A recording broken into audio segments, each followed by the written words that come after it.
many of you know, COVID-19 is a global tragedy, and unfortunately, it has caused many ramifications for the healthcare systems both in America and worldwide.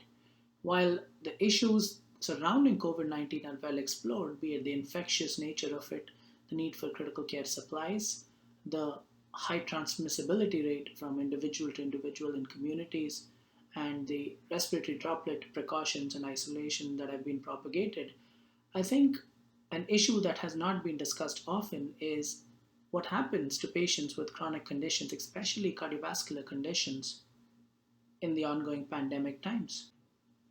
Hello, my name is Dr. Saras Chandra Vallabhajosila, and I'm a cardiovascular medicine fellow at the Mayo Clinic in Rochester, Minnesota.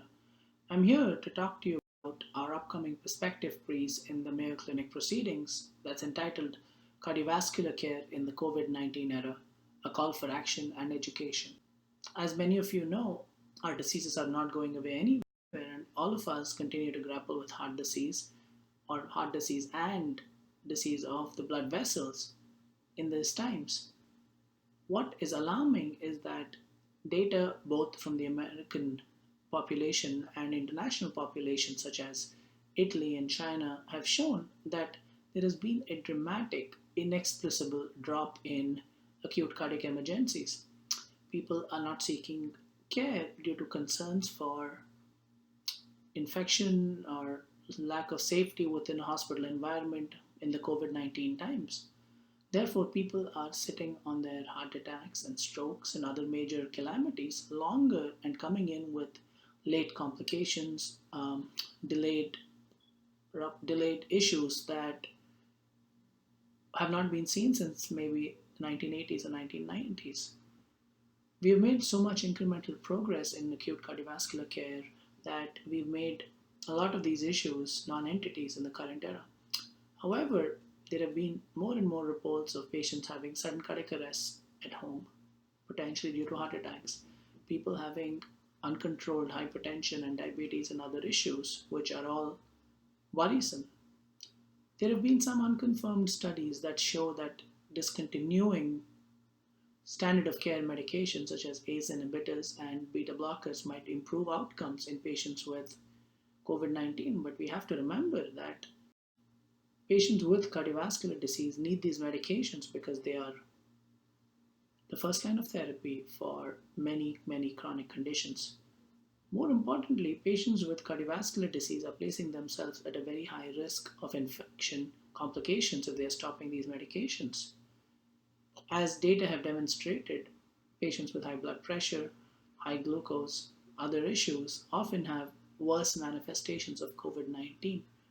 In addition, the social isolation, the lack of physical methods of exercise, be it gymnasiums, be it public recreation centers, have all caused an unmeasurable toll on cardiovascular disease. So I think in light of all these issues, my co-authors and I wrote this perspective piece where we highlighted the importance of continuing to care for oneself, continuing to care for our cardiovascular patients in these trying times. First and foremost is maintaining communication. Communication with the healthcare team, communication with colleagues, communication with your nursing staff, making sure that patients are well cared for. Here at the Mayo Clinic, we've undertaken many measures to be physically distant from our patients but socially connected, be it with telehealth visits, be it with constant phone reminders, be it close monitoring of their prescription medications, making sure they get the right therapies at the right time. In many ways, the healthcare team of physicians, nurses, allied health staff are working very closely with our patient population.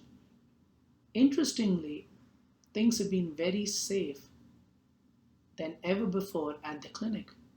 Things such as hand washing, use of masks or other barrier methods, personal protective equipment, sterilization, sanitization of clinical equipment has all been um, enhanced many-fold than ever before. So it might be as safe or more safe to come in the current times into the hospital than patients think or know about. Lastly, the most important aspect we believe is education. Education of physicians, education of healthcare teams, education of patients regarding the importance of maintaining cardiovascular health.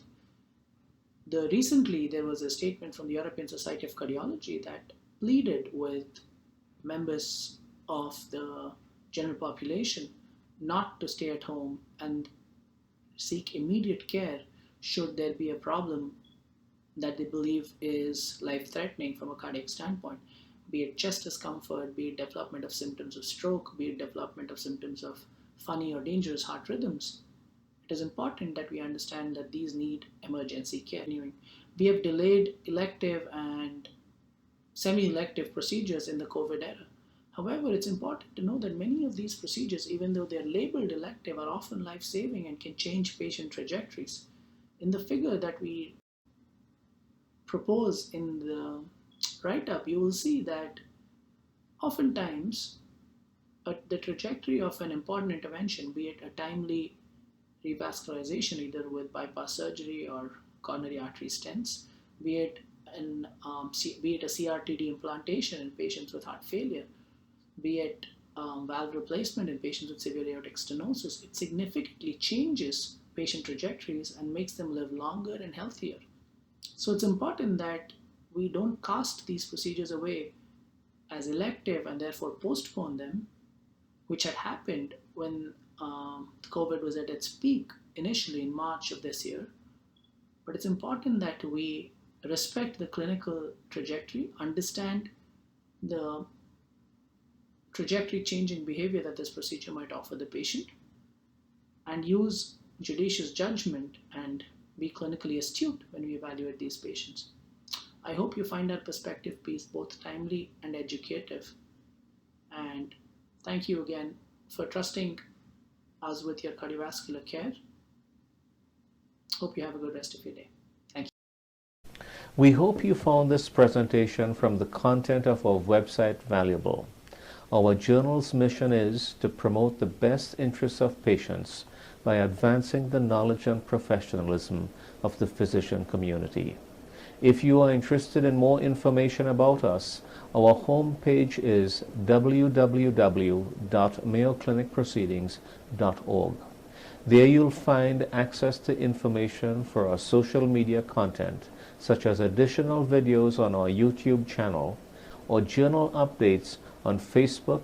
You can also follow us on Twitter. More information about healthcare at Mayo Clinic is available at www.mayoclinic.org. This video content is copyrighted by Mayo Foundation for Medical Education and Research.